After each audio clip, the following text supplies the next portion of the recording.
திண்டிவனம் வந்தவாசி சாலை திண்டிவனம் அடுத்த சந்தை மேட்டில் உள்ள தமிழ்நாடு நுகர்பொருள் வாணிப கழகத்தின் வட்ட செயல்முறை குடோன் எதிரே பொதுமக்கள் வாழும் பகுதியில் 20க்கும் மேற்பட்ட நாய்கள் வீதியில் பொதுமக்களை அச்சுறுத்தும் வகையில் கும்பலாக சென்று வெறி பிடித்தது போன்று நாய்களுக்குள் சண்டை போட்டுக்கொண்டு தினம்தோறும் சுற்றித் திரிந்து வருகின்றன.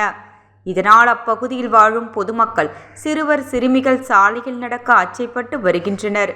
எனவே திண்டிவனம் நகராட்சி ஆணையர் நாய்களை பிடிக்க நடவடிக்கை எடுக்க வேண்டும் என்று அப்பகுதி பொதுமக்கள் மற்றும் சமூக ஆர்வலர்களின் கோரிக்கையாகும்.